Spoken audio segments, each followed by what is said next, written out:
మొత్తంగా హైదరాబాద్లోని ప్రజాభవన్లో ఒక చారిత్రాత్మక ఘట్టం అయితే ఆవిష్కృతమైంది. ఉమ్మడి రాష్ట్ర విభజన తర్వాత 10 ఏళ్లుగా అనేక సమస్యలు అపరిష్కృతంగా ఉన్నటువంటి విషయం మనందరికీ తెలిసిందే. అయితే ఈ సమస్యలపై తెలంగాణ, ఆంధ్రప్రదేశ్ 2 రాష్ట్రాల ముఖ్యమంత్రులు కూడా నిన్న భేటీ అయ్యారు. రేవంత్ రెడ్డి, చంద్రబాబు భేటీకి సంబంధించి 2 రాష్ట్రాల్లో నిన్న ప్రధానంగా చర్చ జరిగినటువంటి విషయం మనందరికీ తెలిసిందే.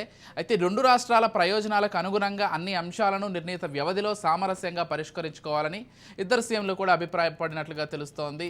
అయితే అసలు నిన్న జరిగినటువంటి చర్చకు సంబంధించి, సమస్యల పరిష్కారానికి సంబంధించి అసలు ఎటువంటి అడుగులు పడ్డాయి, మొత్తం అంశాలకు సంబంధించి మనతో పాటు చర్చించడానికి అనలిస్ట్ అందే సత్యం గారు సిద్ధంగా ఉన్నారు. వారితో మాట్లాడి పూర్తిగా ఈ అంశం పైన చర్చిద్దాం. ఎస్ సత్యం గారు, గుడ్ మార్నింగ్ అండి.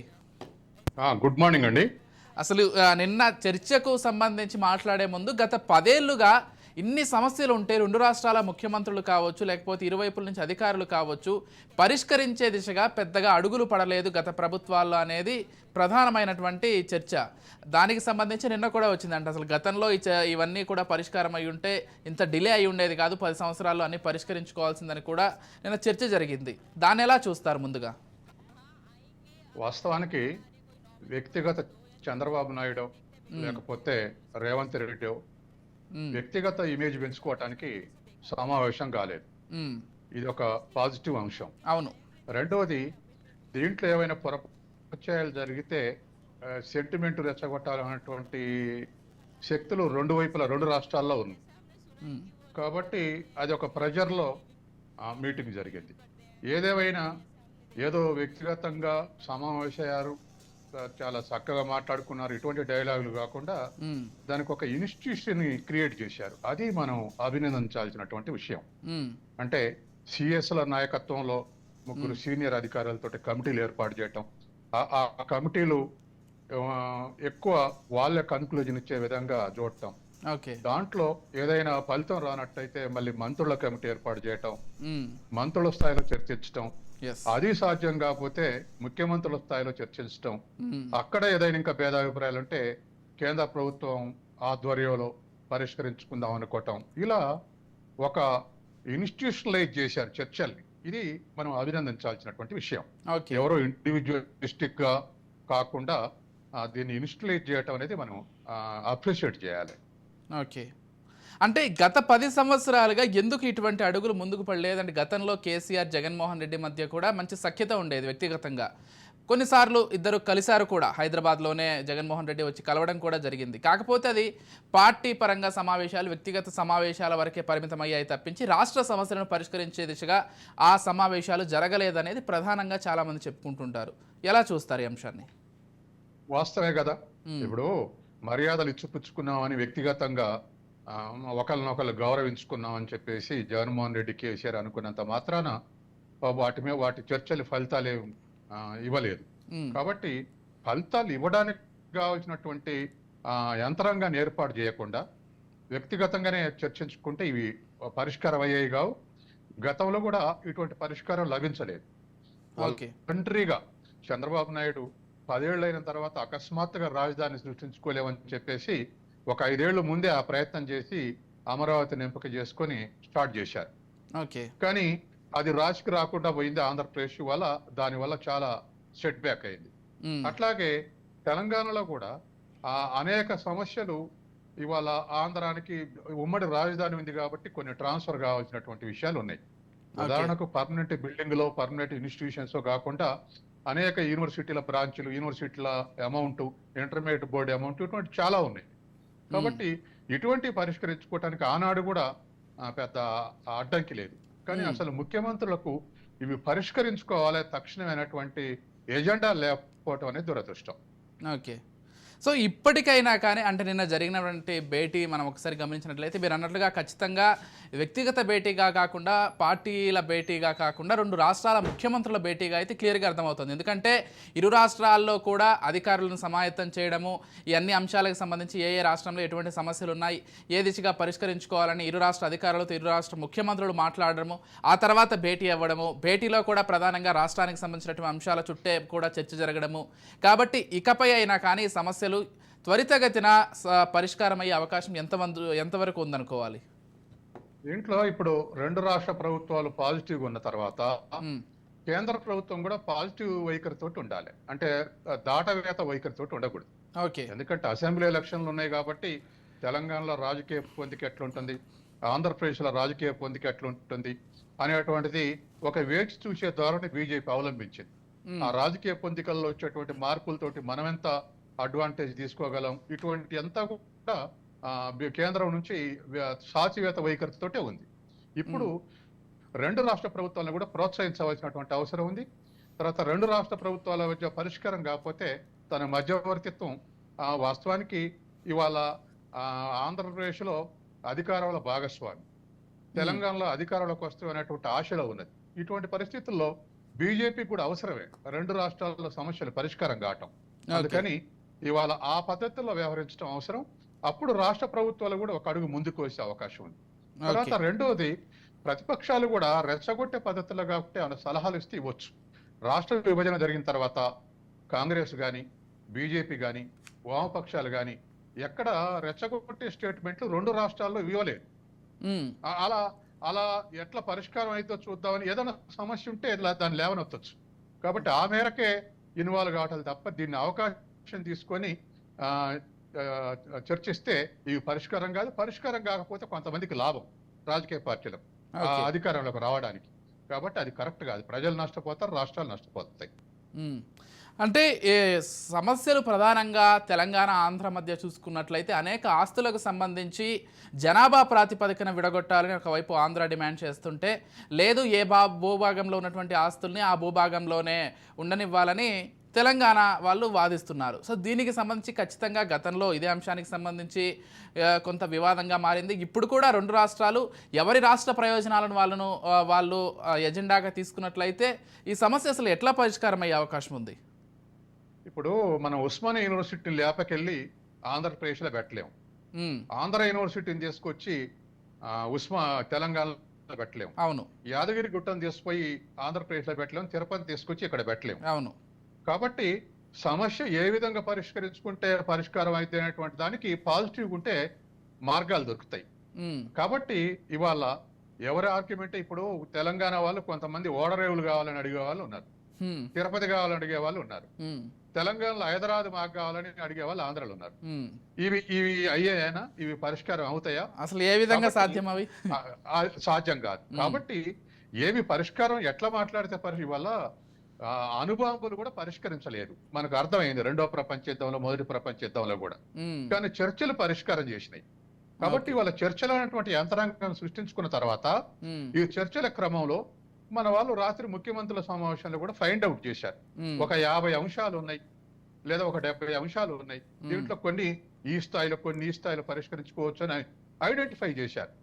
కాబట్టి సపోజ్ ఇంటర్మీడియట్ బోర్డు నిధులు ఉన్నాయి, ఆ నిధుల్ని ఈ పద్ధతిలో పంపకం చేయాలి 52-48 అంటే అభ్యంతరం ఏముంటది? అట్లాగే యూనివర్సిటీలు ఉన్నాయి. ఇవాళ మిగతా యూనివర్సిటీలకు నిధులు లేవు, కానీ ఇవాళ అంబేద్కర్ యూనివర్సిటీకి నిధులు ఉన్నాయి. నిధులు ఉన్నప్పుడు అంబేద్కర్ యూనివర్సిటీ బ్రాంచులు ఆంధ్రాలోనే, తెలంగాణలో ఉన్నాయి. ఆంధ్రాలో రాశారు విద్యార్థులు, తెలంగాణలో రాశారు. దానికున్న నిధుల్లో ఇదే నిష్పత్తులు పంచుకోవడానికి అడ్డంకి ఏముంటది?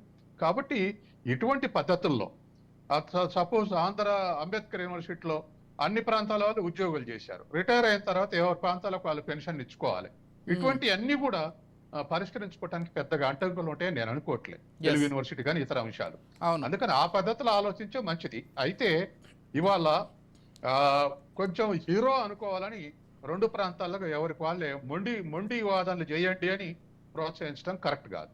ఎందుకంటే గట్టిగా మాట్లాడేవాడు హీరో లాగా అవుపడతాడు, కానీ పరిష్కారం కాదు. అంతే కదా, పరిష్కారం అవడమే కదా చివరికి కావాలి. కాబట్టి ఆ ఆస్పెక్ట్ ఆలోచించాలి తప్ప రెచ్చగొట్టే ఆస్పెక్ట్ లో ప్రెజర్ టాక్టిక్స్, తర్వాత పోయిన పార్టీ నిలబెట్టుకోవడానికి చేసే ప్రయత్నాలు ఇవన్నీ వ్యర్థం. అవి ప్రజలకైతే ఉపయోగపడవు. ఎస్, అంటే ఇద్దరు రాష్ట్రాల ముఖ్యమంత్రులు కావచ్చు, అధికారులు కావచ్చు, కొన్ని విషయాల్లో ఒకరు ఒక విషయంలో తగ్గితే ఇంకొకరు ఇంకో విషయంలో తగ్గితే బాగుంటుంది అనేది మీ అభిప్రాయం? ఖచ్చితంగా అండి. వాళ్ళ ప్రయత్నం చేస్తే కూడా వాటిని ప్రజల్లోకి నెగిటివ్ గా తీసుకుపోయి కూడా సక్సెస్ కావచ్చు. ఉదాహరణకు సెక్రటేరియట్ బిల్డింగు చంద్రబాబు నాయుడు అక్కడ రాజధాని కడితే ఇక్కడ 10 ఏళ్ళు రాజధాని ఉండగా రాజధాని కట్టమేంది, పారిపోయి వచ్చాడు ఓటు నోటు కేసులని ప్రచారం చేయగలిగారు. అట్లే జగన్ సెక్రటరీ బిల్డింగ్ వదిలేసి అక్కడ ఆ, ఆంధ్రలో పరిపాలిస్తాం అనటంతో సెక్రటేరియట్ బిల్డింగ్ అని వాళ్ళు విమర్శించారు. ఉమ్, వీళ్ళు ఒకరికొకరు కార్నర్ చేయడానికి ఉపయోగపడతారు తప్ప, కానీ ఖచ్చితంగా ముందు చూపే. ఎందుకంటే యంత్రాంగం అంతా అమరావతి పోవాలనుకున్నాక ఇక్కడ సెక్రటేరియట్ బిల్డింగ్ ఉండి చేసేది ఏం లేదు. ఉమ్, అట్లాగే ఆంధ్రప్రదేశ్ విడిపోయిన తర్వాత ఇక్కడ రాజధాని ఉండి చేసేది ఏం లేదు. కాబట్టి అది ఒక్కనాడు అయ్యేది కదా, అల్లావుద్దీన్ అద్భుత దీపం కాదు తెల్లాడనుకలే రాజధాని సృష్టించేది. అవును. దశాబ్దాలంగా ప్రయత్నం చేస్తే అవుతుంది. కాబట్టి ఇవాళ అటువంటి ప్రయత్నం సరైన సమయంలో సరిపోనంత చేయలేదు. ఎస్. ఇప్పుడు ఉదాహరణకు అమరావతి సెంట్రల్ గవర్నమెంట్ కూడా కొన్ని డబ్బులు ఇచ్చింది, ఉమ్, చార్జ్ చేయండి అన్నారు, గుర్తించారు, ప్రధానమంత్రి వచ్చారు, ఆయన సర్కార్ తొమ్మలు పుట్టాయి. ఉమ్, ఎందుకని? Self interest, yes. రాజకీయ భేదాభిప్రాయాలు. ఉమ్. ఇక Yes. నదీ జలాల విషయానికి వస్తే కృష్ణా నదీ జలాలకు సంబంధించి సుదీర్ఘంగా దీనిపైన చర్చ జరుగుతోంది. అంటే గతంలో ఉమ్మడి ఆంధ్రప్రదేశ్ ఉన్నప్పుడు కూడా ఎగువనున్న కర్ణాటకకు ఉమ్మడి ఆంధ్రప్రదేశ్కు ఏ విధంగా వివాదం ఉండేదో ఈరోజు తెలంగాణకు ఆంధ్రప్రదేశ్కు సంబంధించి కూడా ఇదే వివాదం జరుగుతోంది. ఆంధ్ర వాదన ఏంటంటే కింద ఉన్న ప్రాంతం ఏదైనా కానీ నదులలో భాగంగా వాళ్ళకి ఎక్కువగా నీటిని వినియోగించుకునేటువంటి ఒక హక్కు ఉంటుందని ఇటు చెప్తుంటే, తెలంగాణ ఏమో లేదు, అసలు మా ప్రాంతం నుంచి నది వెళ్తుంది కాబట్టి మేము నీళ్ళని ఎక్కువగా వినియోగించుకోవాలని తెలంగాణ చెప్తోంది. ఇక్కడ ఒక విషయాన్ని గమనించాలి సత్యం గారు, ఏదైతే నీటిని కేటాయించారో ఆ నీటిని ఎంతవరకు పూర్తిగా వినియోగించుకుంటున్నారనే చర్చ కూడా ఇప్పుడు వస్తోంది. వీటిని వినియోగించుకోకుండా కొత్తగా ఇంకా నీళ్లు కావాలని చెప్పడం, దానికి గురించి గొడవ చేయడం ఏమాత్రం సబబు అనేది కూడా వినిపిస్తోంది. అసలు ఈ నీటి విషయానికి సంబంధించి, నీటి గొడవకు సంబంధించి ఎలా చూడాలి? ఇప్పుడు వాస్తవానికి నదీ జలాల పంపిణీ 11th షెడ్యూల్ ఉంది. ఉమ్, ఇవాళ విభజన చట్టంలో 11th షెడ్యూల్ ఉంది. ఉమ్, ఆ 11th షెడ్యూల్ లోకి ఇప్పుడు ముఖ్యమంత్రులు కానీ ఈ కమిటీలు కానీ పోవటం అనవసరం. ఎందుకంటే ఈ నదీ జలాల పంపిణీ ముఖ్యమంత్రి చేతిలో లేదు. ఉమ్, ఈ నిర్వహణ, 2 నదుల మీద ఉన్న ఆనకట్టల నిర్వహణ, అటు గోదావరి రివర్ బోర్డు ఉంది, ఇటు కృష్ణా రివర్ బోర్డు ఉంది. ఉమ్, నిర్వహణ చూసేది వాళ్ళు, ముఖ్యమంత్రులు గారు, రాష్ట్ర ప్రభుత్వాలు కావు. ఇది ఒక అంశం. తర్వాత రెండోది, నదీ జలాల పంపిణీ రాష్ట్ర ప్రభుత్వాలు కాదు చేసేది, ట్రిబ్యునల్స్. ఇదివరకు బచావతి ట్రిబ్యునల్ విభజించింది 3 రాష్ట్రాల మధ్య, మహారాష్ట్ర, కర్ణాటక, ఆంధ్రప్రదేశ్ ఉమ్మడి రాష్ట్రాల మధ్య విభజించింది. తర్వాత ప్రాంతాలను బట్టి కేటాయింపులు జరిగినాయి. వాళ్ళు కొన్ని సూత్రాలు అనుసరించి దేశవ్యాప్తంగా ట్రిబ్యునల్స్ ఏం నామ్స్ తీసుకొని విభజిస్తాయో అవే నామ్స్ భవిష్యత్తులో కూడా జరిగేటువంటి అవకాశం ఉంది. అయితే జరుగుతున్నటువంటి అన్యాయాల మీద చర్చ జరుగుద్ది, అది మనం నిరోధించలేము. ఉదాహరణకు శ్రీశైలంలో పోతిరెడ్డిపాడు నుంచి అసలు శ్రీశైలం కట్టింది హైడల్ ప్రాజెక్ట్ కొరకు, విద్యుత్ శక్తి కొరకు.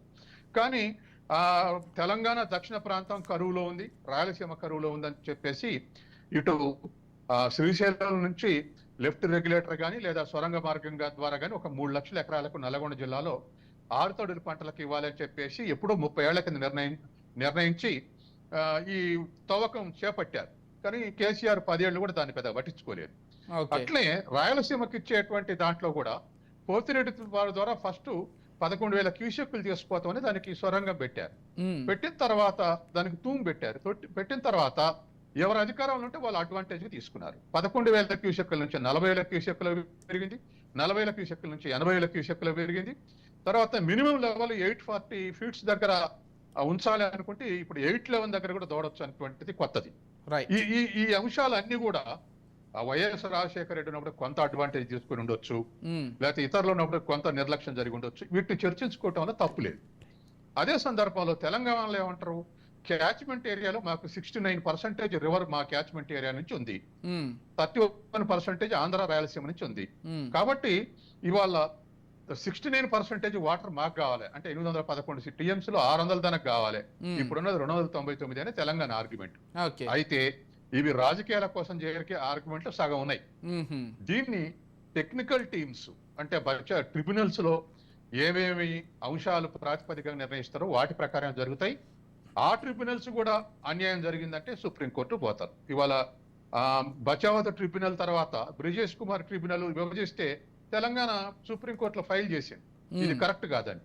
అందుకని రేపు కూడా ట్రిబ్యునల్స్ విభజన కరెక్ట్ అనుకోకపోతే రాష్ట్ర ప్రభుత్వాలకు సుప్రీంకోర్టు అధికారం ఉంది. Supreme court final. సుప్రీంకోర్టు న్యాయమూర్తులు ఎక్స్పర్ట్ కమిటీస్ యొక్క ఒపీనియన్ తీసుకొని ఆ తర్వాత స్టడీ చేసి జడ్జిమెంట్ ఇస్తుంది. ఈ దేశంలో ఎవరైనా సుప్రీంకోర్టు జడ్జిమెంట్ కు కట్టుబడి ఉండాల్సిందే కదా. కాబట్టి ఆ విధంగా పరిష్కారం అయితే తప్ప ఇవాళ ముఖ్యమంత్రులు చర్చించుకుంటే అయ్యేటువంటి సమస్య కాదు. రైట్. అందుకని 11th షెడ్యూల్కి పోయి రెండు రెండు రాష్ట్ర ప్రభుత్వాలు ఫెయిల్యూర్ అయ్యని అనిపించుకోకుండా పరిష్కరించుకోవటం మంచిది. రైట్. ఎస్ సత్యం గారు, ఇంకొక ప్రధానమైనటువంటి అంశాన్ని ఆంధ్ర విషయంలో మనం చూసినట్లయితే ఆంధ్రప్రదేశ్కు సంబంధించి అంటే చంద్రబాబును మళ్ళీ గెలిపించే దాంట్లో అమరావతి అనేటువంటి ఒక అంశం చాలా కీలక పాత్ర పోషించిందని చాలామంది చెప్తూ ఉంటారు. అయితే ఈ అమరావతికి సంబంధించి ఈరోజు ఒక బిగ్ స్టెప్ పడింది. అమరావతికి సంబంధించి కేంద్రం దగ్గరికి వెళ్ళి ఔటర్ రింగ్ రోడ్డును సాధించుకోవడంలో, అది కూడా పూర్తిగా కేంద్ర ప్రభుత్వమే దాన్ని భరించేలా సాధించుకోవడంలో ఒక ముందడుగు పడిందనేది ప్రధానంగా ఒక చర్చ. దీనికి సంబంధించి ఎలా చూస్తారు? అసలు అమరావతికి సంబంధించి ఏ విధంగా చూస్తారు? అమరావతికి వచ్చినటువంటి ఔటర్ రింగ్ రోడ్డుకి సంబంధించి ఏ విధంగా చూస్తారు? ఇప్పుడు అమరావతి రాజధాని కాదు 3 రాజధానులు అని చెప్పేసి జగన్మోహన్ రెడ్డి గత 5 ఏళ్లుగా ప్రజల్లోకి తీసుకెళ్లారు. తర్వాత అమరావతి రైతులు పెద్ద ఉద్యమమే నడిపారు. కానీ 3 రాజధానులు ఇస్తానన్న కర్నూలు, విశాఖపట్నంలో కూడా జగన్ పార్టీని రిజెక్ట్ చేశారు. అంటే అదేం పెద్ద ఆమోదయోగ్యంగా ప్రజలకు అనిపించలేదు. ఇది ఒక అంశం. రెండవది, అమరావతిని నిర్లక్ష్యం చేయడంతో ఆంధ్రప్రదేశ్ చాలా నష్టపోయింది. ఎందుకు నష్టపోయిందంటే ఇవాళ ఉద్యోగ కల్పనలో ఐటీది ప్రధాన పాత్ర, తర్వాత ఇండస్ట్రీస్ ప్రధాన పాత్ర. పబ్లిక్ సెక్టర్ లో రాష్ట్ర ప్రభుత్వాలు ఏమి ఇస్తాయి? లక్షన్నర ఉద్యోగాలు ఇస్తాయి. కానీ ఈ ప్రైవేట్ రంగం అనేటువంటి దానికి అట్రాక్షన్ అవసరం. అంటే ఇన్ఫ్రాస్ట్రక్చర్ ఫెసిలిటీస్, మౌలిక వసతులు ఉండాలి. హైదరాబాద్ లో మౌలిక వసతులు ఉన్నాయి కాబట్టి ఫారెన్ క్యాపిటల్ వస్తుంది, డొమెస్టిక్ క్యాపిటల్ వస్తుంది. ఇవాళ అమరావతికి రమ్మంటే ఎవరు రారు. ఎందుకు రారు అంటే అక్కడ ఉన్న మౌలిక సదుపాయాలు, తర్వాత అసలు రాజధాని అనేటువంటి కన్క్లూజన్కే రాలేదు. ఈ విధంగా దరిదాపు 10 ఏళ్లు అమరావతి నష్టపోయింది. ఇప్పుడు అమరావతి నష్టపోయిందంటే ఆంధ్రప్రదేశ్ నష్టపోయింది. ఆంధ్రప్రదేశ్ యువకులందరూ కూడా ఇవాళ హైదరాబాద్ లో సుమారు 7-8 లక్షల మంది ఉద్యోగాల కోసం కోచింగ్ ప్రిపేర్ అవుతున్నారు. అలా సుమారు 3 లక్షల మంది యువకులు ఆంధ్రప్రదేశ్ నుంచి వచ్చిన వాళ్ళు ఉంటారు. కాబట్టి ఓపెన్ మార్కెట్ సిస్టమ్ లో ఎవరు ఎక్కడ పోటీ పడాలో దానికే నియమాలు లేవు. కాబట్టి ఇటువంటి పరిస్థితి ఆంధ్రప్రదేశ్ ఎదుర్కొంటుంది. కొంతమంది బెంగళూరు పోవాలి, కొంతమంది మద్రాసు పోయారు. మేజర్ ఫోర్సు యువకులంతా హైదరాబాద్ వచ్చారు. ఇది అన్ఎంప్లాయ్మెంట్ సిచ్యువేషన్ చాలా ఎక్కువ ఉంది. కాబట్టి ఇవాళ అమరావతి తయారు చేయడం అనేది ఖచ్చితంగా మోస్ట్ అర్జెంట్. రెండవది, ఇవాళ బీజేపీ ప్రభుత్వంలో తెలుగుదేశం చేరటంతో ఈ అమరావతికి ఔటర్ రింగ్ రోడ్ అంటే దరిదాపు సుమారు 40,000 కోట్లు అవుతుంది నా అంచనా ప్రకారం. అందుకని 30-40 కోట్లు చేసేటువంటి ప్రాజెక్టు సాధించుకోవటం అంటే ఖచ్చితంగా ఇది చంద్రబాబు నాయుడు తర్వాత వాళ్ళ మిక్స్డ్ ప్రభుత్వం యొక్క విజయమే. ఇది పూర్తయితే ఇమ్మీడియట్ గా ఇవాళ 15,000 ఎకరం ఉన్నటువంటి తెలుగుదేశం గెలవగానే 40,000 ఎకరం అయింది ఇవాళ అమరావతిలో. రేపు కమర్షియల్ ప్లాట్స్ తోటి రైతులు బాగుపడే అవకాశం ఉంది. కమర్షియల్ ప్లాట్ల అమ్మకం వల్ల రాజధాని సెల్ఫ్ సఫిషియన్సీగా రెవెన్యూ రాబట్టుకునే అవకాశం ఉంది. రాజధాని నిర్మాణానికి ఔటర్ రింగ్ రోడ్ కేంద్ర ప్రభుత్వం కూడా ఇవ్వడంతో వాళ్ళ మంచి ఇంప్రూవ్మెంట్ వచ్చేటువంటి అవకాశం ఉంది. ఆంధ్రప్రదేశ్ అభివృద్ధికి ఒక మంచి మేజర్ మైల్ రాయి పడ్డట్టే. రైట్. అంటే ఇక దీనికి సంబంధించి అంటే ఔటర్ రింగ్ రోడ్డుకి సంబంధించి గతంలో స్థల సేకరణకు సంబంధించి రాష్ట్ర ప్రభుత్వం కొంత పెట్టుకోవాలి, ఒక 4,000 కోట్లని చెప్పింది కేంద్ర ప్రభుత్వం. అయితే ఇప్పుడు ఆ అమౌంట్ని కూడా కేంద్రమే పెట్టుకునేలా చంద్రబాబు ఒప్పించారు. మొత్తంగా ఒక 25,000 కోట్ల రూపాయలకు సంబంధించి కేంద్రం ఔటర్ రింగ్ రోడ్డుకి సంబంధించి లేకపోతే దాని కనెక్టివిటీ రోడ్స్కి సంబంధించి మొత్తంగా మేము పెట్టుకుంటామని చెప్పారు. దాంతోపాటు హైదరాబాద్ నుంచి అమరావతికి ఏదైతే ఇప్పటికే హైవే ఉందో దాన్ని 6 లేన్లుగా విస్తరిస్తున్నారు. మళ్ళీ కొత్తగా గ్రీన్ ఫీల్డ్ అంశంలో ఇంకో కొత్త హైవేని కూడా నిర్మాణం చేపడుతున్నారు. దీని ద్వారా ఒక 70 కిలోమీటర్ల మేర హైదరాబాద్కు అమరావతికి డిస్టెన్స్ తగ్గే అవకాశం ఉంది. కాబట్టి కనెక్టివిటీ కూడా బాగుంటుంది. మీకు కూడా తెలిసిందే, కనెక్టివిటీ ఎక్కడైతే బాగుంటుందో అక్కడ అభివృద్ధి కూడా అంతే ఎత్తున జరుగుతుంది, ఇండస్ట్రీలు కూడా అంత బాగా వస్తాయి. సో ఈ రహదారులకు సంబంధించి లేకపోతే ఈ ఔటర్ రింగ్ రోడ్డుకు సంబంధించి ప్రధానంగా ఇప్పుడు పడ్డటువంటి స్టెప్ అమరావతి అభివృద్ధి విషయంలో లేకపోతే రేపటి భవిష్యత్తు విషయంలో ఏ విధంగా ఉపయోగపడుతోంది? ఇవాళ ఎక్కడ కనెక్టివిటీ ఉంటే అక్కడికి క్యాపిటల్ ఫ్లో అవుతుందండి. ఎందుకు మీరు గుర్తు తెచ్చుకోండి, 20 ఏళ్ల కింద హైటెక్ సిటీ కట్టినప్పుడు బేగంపేట ఎయిర్పోర్ట్ నుంచి హైటెక్ సిటీకి ఇంటర్నేషనల్ క్యాపిటలిస్ట్ వస్తే, ఎంటర్ప్రెన్యూర్స్ వస్తే ట్రాఫిక్ పెద్ద అడ్డంకి ఉందని చెప్పేసి ఆ కొద్ది 15 కిలోమీటర్లు కూడా వెడల్పు చేశారు, అన్ని గోలగొట్టి. అంటే అంత సున్నితమైనటువంటి విషయం. కాబట్టి ఇవాళ ఖచ్చితంగా అమరావతి డెవలప్ కావటం, తర్వాత రెండవది స్థల సేకరణ కూడా కేంద్ర ప్రభుత్వం భరిస్తాం అనేది ఇది అన్ని రాష్ట్రాల్లో జరగాలి. ఇవాళ హైదరాబాద్ కూడా రింగ్ రోడ్డుకు సొంతమే కేంద్ర ప్రభుత్వం శాంక్షన్ చేసి చేస్తుంది. స్థల సేకరణ విషయంలో కొంత రాష్ట్ర ప్రభుత్వం పెట్టుకోమని ఆ, అడుగుతున్నారు. ఉమ్, కాబట్టి దాన్ని కూడా కేంద్రమే భరించమని తెలంగాణ అడుగుతుంది. ఉమ్, ఇవాళ ఉన్నటువంటి పరిస్థితుల్లో ఆంధ్రప్రదేశ్ ఏర్పడ్డప్పుడే దరిదాపు 19,000 కోట్ల రెవెన్యూ డెఫిసిట్ తోటి ఏర్పడింది. అవును. చాలా మంది తెలియక బడ్జెట్ లోటు అంటున్నారు. బడ్జెట్ లోది కాదు, రెవెన్యూ డెఫిసిట్. ఓకే. బడ్జెట్ లో 2 అకౌంట్లు ఉంటాయి, రెవెన్యూ అకౌంట్ ఉంటుంది, క్యాపిటల్ అకౌంట్ ఉంటుంది. ఇప్పుడు ఆ చర్చలకు వెళ్ళను కానీ ఉమ్, రెవెన్యూ డెఫిసిట్ తోటి 19,000 కోట్ల రెవెన్యూ డెఫిసిట్ తోటి పోవటం తోటి ఆంధ్రప్రదేశ్ మీద సహజంగానే భారం ఉంది. ఉమ్, తర్వాత వెల్ఫేర్ స్కీమ్స్ మీద ఎక్కువ ఎక్సెస్ ఖర్చు పెట్టారనుకున్నా ఇంకొంత స్కేర్సిటీ ఉంది. ఉమ్, తర్వాత అసలు దేశవ్యాప్తంగా రాష్ట్రాలు బాగా డిఫెన్స్ లో ఉన్నాయి నిధులు లేక. అందుకని కేంద్ర ప్రభుత్వం ఆ మేరకు ట్రాన్స్ఫర్ చేయడం అవసరం. ఇవాళ ఆంధ్రప్రదేశ్కు ఆ మేరకు సహకరిస్తుంటే మనం తెలుగు ప్రజలుగా ఆనందించాలి. తర్వాత మూడో అంశం, ఇవాళ హైదరాబాద్ విజయవాడ మధ్య 6 లేన్ రోడ్డు చేయటం అనేటువంటిది ఖచ్చితంగా అబ్డక్షన్స్ అన్ని కూడా క్లియర్ అయ్యేటువంటి అవకాశం ఉంది. ఓకే. మరొక గ్రీన్ ఫీల్డ్ రోడ్డు కూడా వేస్తే ఇవాళ క్యాపిటల్ ఫ్లో ఈజీగా 2 రాష్ట్రాల మధ్య ఫ్లో అయ్యేటువంటి అవకాశం ఉంది. ఎందుకంటే ఆంధ్రాలో ఉన్నటువంటి అగ్రికల్చర్ సర్ప్లస్ అంతా కూడా గతంలో మద్రాసులో పెట్టారు, హైదరాబాద్ పెట్టారు. ఇప్పుడు అమరావతికి మళ్ళీ అటువంటి అవకాశం ఉంది. 2 డెల్టాలు ఉన్నాయి. తర్వాత ఇప్పుడు క్రాప్స్ కన్నా నాన్ క్రాప్ ఏరియాస్ అంటే కమర్షియల్ క్రాప్స్ ఎక్కువ సాగు చేస్తున్నారు. ఉదాహరణకు ఇవాళ బియ్యం సేకరిస్తే 125 లక్షల టన్నులు పంజాబ్ నుంచి సేకరిస్తే, తెలంగాణ నుంచి 62 లక్షల టన్నులు సేకరిస్తే, ఆంధ్రప్రదేశ్ నుంచి 20 లక్షల టన్నులే బియ్యం సేకరించగలిగారు. ఎందుకని తక్కువ బియ్యం అంటే ఆంధ్ర వెనకబడి కాదు, నాన్ ఫుడ్ క్రాప్స్ ఎక్కువ సాగు చేస్తున్నారు. ఇవన్నీ కూడా రేపు రూరల్ ఇండస్ట్రీస్ కు బాగా ఉపయోగపడేటువంటి అవకాశం ఉంది ఆంధ్రప్రదేశ్. ఓకే. ఎస్. ఇక అమరావతి విషయంలో గతంలో ఏదైతే పనులన్నీ ఆగిపోయాయో ఆ పనులన్నీ కూడా పునఃప్రారంభిస్తున్నారు ఒక్కొక్కటిగా. కాకపోతే అంటే ఎంత టైంలో అయ్యే అవకాశం ఉంది? ఒక రాజధానిగా అమరావతి స్థిరపడాలంటే ఎంత కాలం పట్టే అవకాశం ఉంది సత్యం గారు, అంటే మీ అనాలిసిస్ ప్రకారం? ఇప్పుడు గుజరాత్ లో గాంధీనగర్ కట్టారు, అహ్మదాబాద్ వదిలేసి గాంధీనగర్ నిర్మించుకున్నారు. అట్లాగే అస్సాంలో గౌహతిని వదిలేసి దిబ్రూగఢ్ కొత్త రాజధాని నిర్మించుకున్నారు. కాబట్టి ఏదైనా ఒక దశాబ్ద కాలంలో మినిమం ఇన్ఫ్రాస్ట్రక్చర్స్ అనేవి కూడా పూర్తి కావాలి. ఓకే. ఇప్పుడు సరే ఎంత డిస్టర్బెన్స్ వచ్చినా గతంలో ఉన్నటువంటి హైకోర్టు అక్కడే నడుస్తుంది, అసెంబ్లీ అక్కడే నడుస్తుంది, ఇంకా కొన్ని ఫెసిలిటీస్ ఉన్నాయి. అయితే ఇవాళ దానికి కేంద్ర నిధులు ఎప్పుడైతే ఈ రేడియల్ రోడ్స్ కు తర్వాత దానికి ఇస్తానన్నదో, ఇప్పుడు ఇంకా శీఘ్రంగా 5 ఏళ్లలో మాక్సిమం బెనిఫిట్స్ తోటి పూర్తయ్యేటువంటి అవకాశం ఉంది. తర్వాత మరొక అంశం ఏంటంటే ఇవాళ ఇంటర్నేషనల్ ఇప్పుడు దానికి కావాల్సినటువంటి నిధులు ఇవాళ ఉన్నటువంటి ఈ సీవరేజ్ కానీ ఇతర అంశాలన్నీ కూడా హైదరాబాద్ ఎక్స్పీరియన్స్ తోటి, అందులో అది డెల్టా ఏరియాలో ఉంది. కాబట్టి ఆ జాగ్రత్తలను తీసుకొని చాలా సైంటిఫిక్ గా నిర్మించాల్సినటువంటి అవసరం ఉంది. చైనాలో కొన్ని సిటీస్, తర్వాత జపాన్ లో కొన్ని సిటీస్ మోడర్న్ టెక్నాలజీ తోటి నిర్మించారు. అంటే ఉదాహరణకు అమరావతిలో మొత్తం జాలువారే భూమి అన్నప్పుడు జపాన్ భూకంపాలు వచ్చిన కూలకుంటా భవనాలు కట్టారు. అటువంటి టెక్నాలజీ యూజ్ చేసి ఇవాళ అమరావతి నిర్మించాల్సినటువంటి అవసరం ఉంది. ఎస్. ప్రధానంగా ఇటు విజయవాడ కావచ్చు, గుంటూరు కావచ్చు, ఈ నగరాల్ని కలుపుకొని అమరావతి నిర్మాణం సాగుతుంది కాబట్టి, లేకపోతే అమరావతి ఈ రెండింటి నగరాల మధ్య ఉంది కాబట్టి త్వరగా డెవలప్ అయ్యేటువంటి అవకాశం కూడా ఉంది. అంటే అంతవరకు ఇన్ఫ్రాస్ట్రక్చర్ ఆ మొత్తం కూడా ఈ 2 నగరాలను కనెక్టివిటీ చేస్తే, కాబట్టి ఇది కూడా ఒక ప్లస్ పాయింట్ గానే చూడాలి కదా. ఖచ్చితంగా అండి. ఇవాళ విజయవాడ, గుంటూరు 2 కలిపితే ఇది కనెక్టివిటీ ఉంది. ఏది ఇప్పుడు అమరావతి. అవును. ఈ రెండింటికి కూడా దగ్గర ఇంకా అనేక టౌన్లు ఉన్నాయి. ఇవాళ గన్నవరం విజయవాడ మధ్య కూడా ఖాళీ పూడిపోయింది, ఖాళీ పూర్తి చేయబడింది. కాబట్టి ఖచ్చితంగా విజయవాడ జనాభా, గుంటూరు జనాభా కలిగితే ఇవాళ ఉన్నటువంటి ఇతర రాష్ట్రాల రాజధానులంతా ఉండేటువంటి అవకాశం ఉంది. అట్లాగే అర్బనైజేషన్ ఇవాళ పెరుగుతా ఉంది. ఎందుకంటే డ్యూ టు ది మైగ్రేషన్ ఇవాళ జనాభా గ్రోత్ రేట్ 1% ఉంది ఆంధ్రలో కానీ తెలంగాణలో కానీ, అరౌండ్ 1% ఉంది.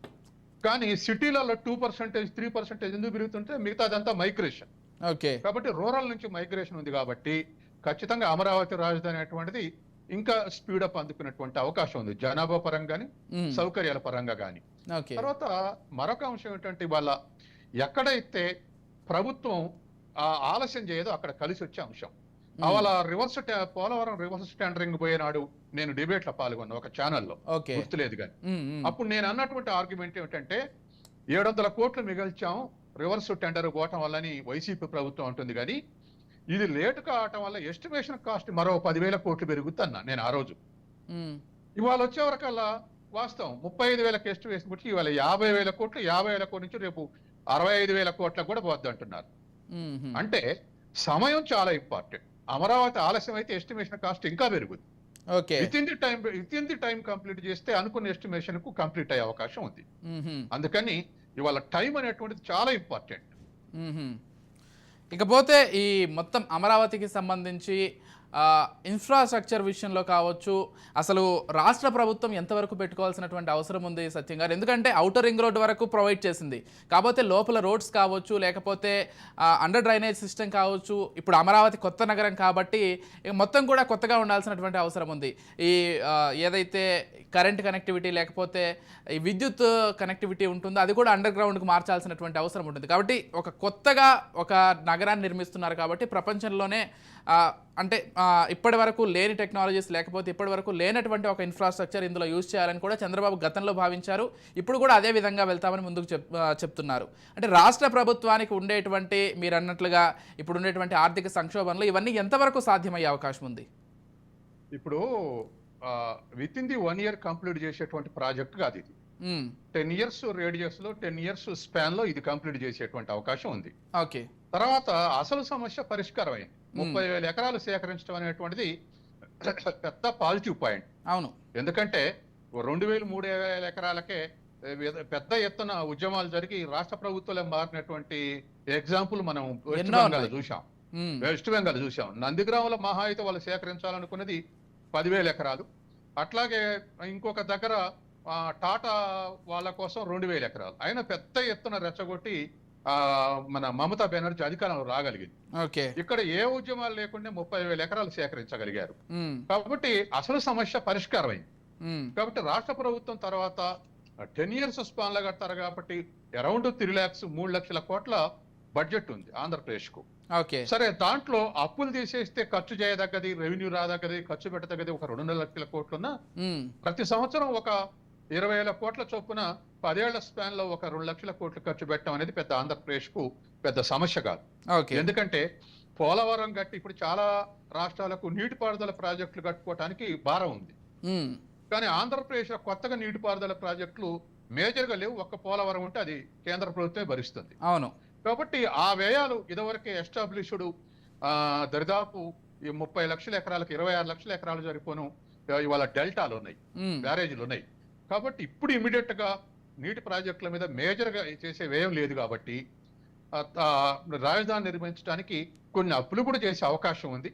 కాబట్టి రాజధాని నిర్మించుకోవడానికి ఆంధ్రప్రదేశ్ మీద పెద్ద భారం ఉండదు. ఏది రానున్న 10 ఏళ్లలో 1-2 సంవత్సరాల్లో ఏదైనా పూర్తి చేయాలంటే భారం అనిపిస్తుంది. కానీ ప్రతి సంవత్సరం కొంత ఖర్చు చేస్తూ పోయేటువంటిది కాబట్టి 10 ఏళ్ల దీన్ని నిర్మించుకోగలదు ఆంధ్రప్రదేశ్. రైట్.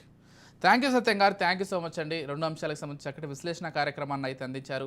చూద్దాం, ఇక 2 రాష్ట్రాల ముఖ్యమంత్రులు కూడా భేటీ అయ్యారు కాబట్టి ఇప్పటి నుంచి అయినా కానీ 2 రాష్ట్రాలకు సంబంధించి ఏ అంశాలు అయితే పెండింగ్లో ఉన్నాయో వాటి సమస్యల పరిష్కారం త్వరితగతిన జరగాలని ఆశిద్దాం. దాంతోపాటుగా ఇటు అమరావతిలో ఔటర్ రింగ్ రోడ్డుకి సంబంధించి పూర్తిగా కేంద్ర ప్రభుత్వమే భరిస్తోంది కాబట్టి అమరావతికి లేకపోతే ఆంధ్రప్రదేశ్కి ఇది ఒక పెద్ద ప్లస్ పాయింట్గానే భావించాలి.